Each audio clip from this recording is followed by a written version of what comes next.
going on, Jerome's? I just realized, how do I not have any LSU gear?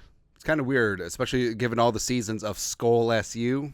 I don't know. We'll have to rectify that. But something that should be rectified is Justin friggin' Jefferson's contract. So hopefully JJ and the Minnesota Vikings are on the cusp of signing a record-breaking deal. JJ's in line to be the highest-paid non-quarterback in NFL history, and deservedly so. And it's been a bit of a year. Right, so Jefferson came in and lit the league on fire for the first 3 years, but in 2023, so popped a hamstring, first significant injury of his career, was placed on injured reserve, and then Kirk Cousins, unfortunately, it got dinged up as well, popping his Achilles. So after JJ came back, it was a gong show of quarterbacks. He had some hospital balls. Literally his first game back, just like no. No, not so much, but it did lead to a frustrating season.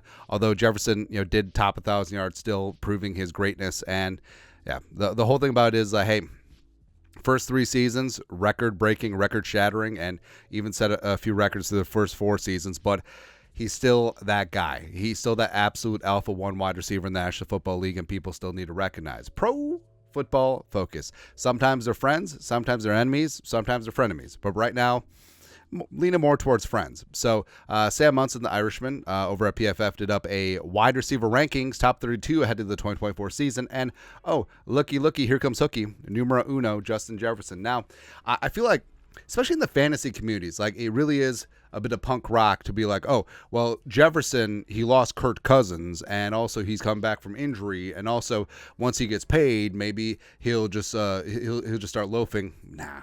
It's not in his DNA, man. But I don't know what it is, man. People still laud Tyreek Hill, even though he's older, as well as there's other receiver options, as well as Mike McDaniel wants to run the ball. Jamar Chase, yes, respect. Especially with even though T. Higgins may be. T. Higgins is going to stay put. Who knows, man? CeeDee Lamb. I feel like a lot of people are really hyping up CeeDee Lamb, just, given the Dallas Cowboys boost. A.J. Brown got paid, currently the leader in the clubhouse right now in contracts, but now JJ still is number 1 for me. So this is what Sam wrote. Justin Jefferson remains the best receiver in the NFL. End. Print. Send story. Injury cost him much of 2023, but in 10 games, he still cleared 1,000 yards and averaged 2.91. Let's try again. 2.91 yards per run, which is good. It's pretty good.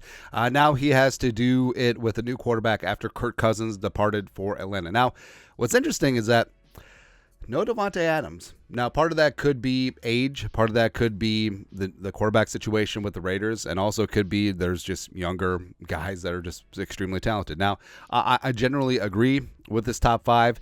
For me, I probably would bump Chase up to 2, drop Tyreek to 3, move A.J. Brown to 4, CeeDee Lamb. Well, that's close. I love and respect CeeDee Lamb. But it is good that Justin Jefferson is getting his flowers. And like we said, 2023, bit frustrating, but still got a 1,000-yard season in. And I still firmly believe that JJ, who kept raising his yardage every single season, initially broke the rookie receiving record 1,400, which has since been broken twice.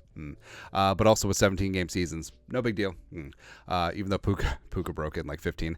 And also the fact that Jefferson is still that guy that, hey, he's the alpha wide receiver 1. Everyone knows that he's going to get the ball. He still gets open and still does the damn thing. Right now, some people now are reverse engineering. It's like, it really was because of Kirk Cousins. Like Kirk Cousins made Justin Jefferson. Oh, really? What about for all those years saying that Kirk Cousins was garbage? No, but Justin Jefferson truly is that alpha 1, and he's going to have to form up some new chemistry with a new guy, but it is what it is, whether it's J.J. McCarthy, whether it's Slinging Sam Darnold, whoever it is. But Justin Jefferson, once he gets that contract, gets inked up, and he's going to make everything better. Like, this offense is still going to be dangerous. Don't really care who's under center. As long as Justin Jefferson is leading the way, he's going to be an absolute dog. And he is the wide receiver 1. He is the alpha. He is the generational talent. And us Minnesota fans are very lucky to have him as well as Anthony Edwards, like in their, just not even approaching their primes yet, but here committed to the great state of Minnesota, knocking on all the wood. It's glorious, man. It's glorious. Although I feel like Jefferson isn't as funny as Anthony Edwards, but then again, who is? JJ still got some charisma though. Anyways, but your thoughts are thoughts. Pro Football Focus correctly assesses that Justin friggin' Jefferson is still the wide receiver 1 in the National Football League. Shocker. Shocker. Let us know your thoughts and our thoughts in the comment section below. Subscribe for daily Vikings takes. Want to support the work? Put a little something in the Venmo. But till next time, Skol, production value.